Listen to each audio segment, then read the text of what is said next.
Predictable, but was it as boring as recent weeks as the King of the Ring and the Queen of the Ring rolls on to Saudi Arabia? What do you want to talk about? Cody Rhodes, folks. Let's talk about Cody Rhodes in a wee bit. We're not going to bore you straight away because Cody Rhodes is horrendous and we'll get to him. I'll bury him, don't worry. That's going to come thick and fast. But we actually begun this show. I thought we had a decent match. Was it about 20 minutes too long? I say 20 minutes too long. The match itself is about 20 odd minutes. I don't think there's any need for this. It's between Bianca Belair, Tiffany Stratton. Obviously, her posting on Instagram, surprised. Some people are surprised she's no fired. Some people are voting for her to get fired. She's not. I thought this was a decent match. Belair wins. It's the wrong person winning for me. I like Belair. It's been at the top of WWE for a number of years. Past year, she's been incredibly stale. Not really in the world title pictures, if we're being truthful, for the past 9 months. Why not let Tiffany Stratton win this? Ridiculous. I do not understand these decisions, but here, it was a decent enough match.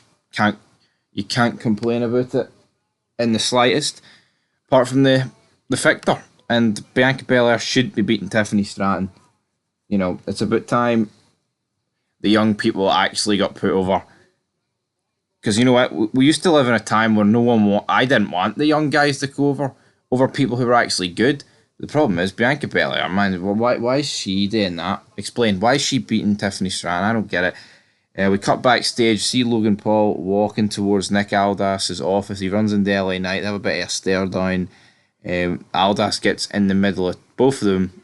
Knight says to Paul, "I'll see you around, big man." We then get a vignette with the Street Profits and a few other people. It's something to do with the Navy, of course. There was a few members of the Navy in the crowd as well, which is, good to see that the Marines, the Navy, the Army, all of them, getting free tickets, pretending to care about fake wrestling. That's what I'm talking about, damn it. Jade Cargill then says she's looking forward to winning her match and advancing to take on her tag team partner. But is it going to go down that way? Probably not. We get a really weird segment up next, by the way. We get Paul Heyman with the Bloodline, right? He's speaking to Solo Sikoa. Solo Sikoa tells him that he speaks to Roman Reigns every day. And then you've got Tommy Tonga, or the other one, I'm not quite sure who it is, just pacing up and down the room, going, And it's like, what is going on here? These two, this is Bloodline light. Bloodline shite. What have they done to the Bloodline? How do you go before Mania, right? You've got The Rock. Don't even need to mention Roman Reigns. This group had The Rock before WrestleMania. To these two guys for Japan. Brilliant. Then, in my opinion, with segment of the night, we got LA Knight backstage with Carmelo Hayes. Just good seeing two guys that can actually talk. Two guys that are fresh. I know LA Knight's been on the main roster a while, but Carmelo Hayes hasn't been. And I just like seeing them both. Carmelo Hayes talking about the fact that he was a first round draft pick. LA Knight says I'm going to win that crown at King of the Ring. Yeah, I'm going to introduce you to the BFT. And then Carmelo's like, well, it's not going to be RKO tonight. It's going to be the other three most important letters. It'll be HIM. LA Knight, look at that. Look who won this spelling bee. Everybody's going to be saying LA Knight. And I go play somewhere. I'm busy. Yeah, good segment between these two. Something's good. I'll say it's good. We then get Tommy Tonga against LA Knight. Yeah. Who wants to guess what happened? Bloodline distract LA Knight, costing the match. Tommy Tonga wins. Brilliant. There you go. No surprise there. LA Knight is bickering with Carmelo Hayes backstage. Charles Robinson actually has to split the two of them up. I've seen this thing on Twitter about Charles Robinson taking a bump for Randy Savage, which pretty much ended his in-ring career back in '99. And here he is, 5'3", splitting up LA Knight and Carmelo Hayes. Is what it is. Right, up next, we have got Cody Rhodes and Logan Paul, damn it. And this guy, it's a contract signing, right? I just can't stand Cody Rhodes. He talks about how in this arena 32 years ago, we had the greatest War Games match of all time. It was the Stinger Squadron against the Dangerous Alliance. Who cares? Who honestly fucking cares, man? No one cares. It's not even like we're going into a War Games. We're going into Saudi Arabia. A title match between him and Logan. No, what are we doing here? See, when wrestling was good, when would, like, Taker, right, Austin, The Rock, be like, yeah, you know what, I could talk about you, Logan Paul, but see, in this arena 32 years ago, there was a match for the NWA World Championship in 1969. What? Why? Oh, who cares about the Austin's need for the world title? Who cares about those fucking three massive chair shots he delivered to Kane to win the 2001 Royal Rumble? What happened back in 1956 in this very arena when two jobbers took each other on? War Games 1992. It's not even like he's referencing something fucking brilliant. Oh, it's the best War Games match of all time. War Games is a very sloppy concept. Lethal Lockdown was better. There, I said it. That might sound controversial. I don't think it is. I prefer Lethal Lockdown to War Games. Anyway, Logan Paul says, well, I've got my lawyer out here, Cody. You know what? You suck. There's a horrible crowd.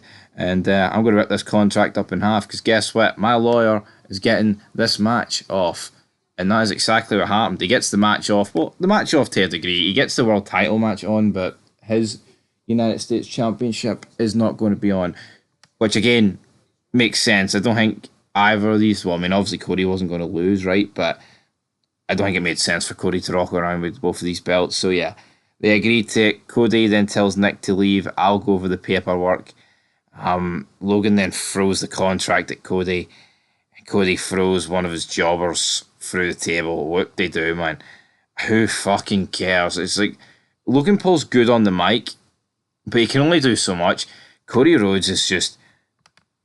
He's so vanilla. The guy is so vanilla, so boring. I mean, the only thing is here, he didn't actually mention his dad by name, so I mean, there's a saving grace, but he pretty much mentioned everyone else that was good once upon a 1992, son of a plumber. War Games match.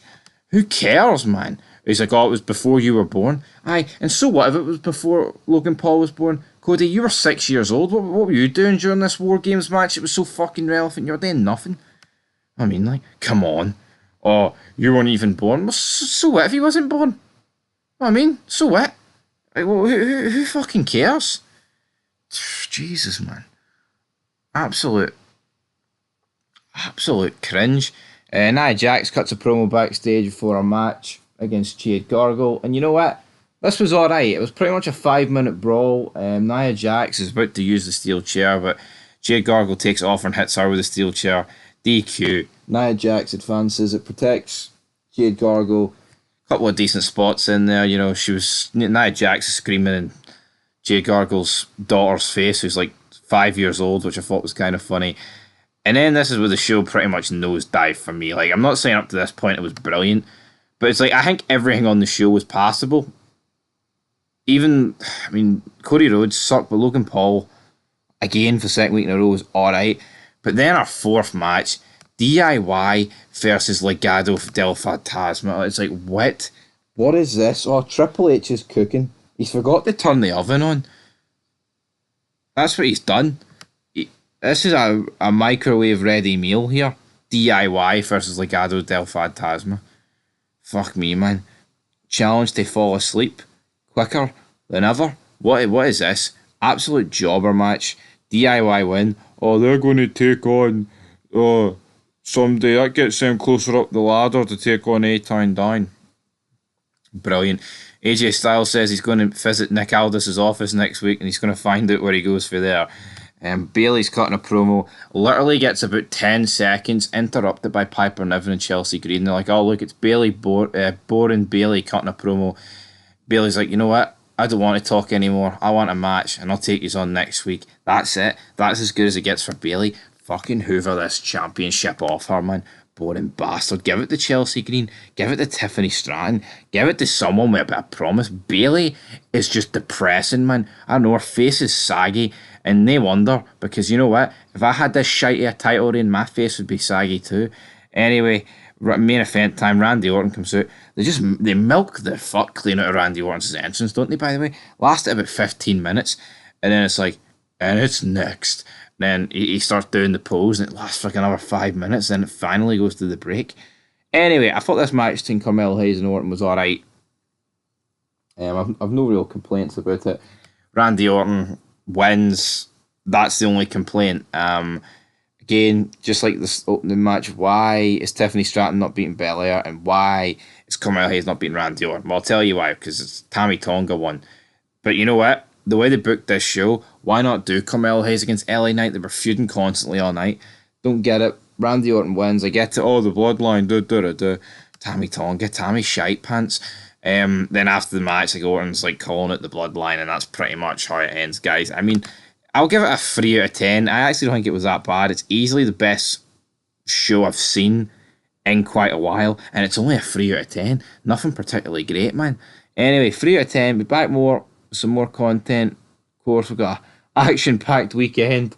Collision, Rampage, ratings. Oh my.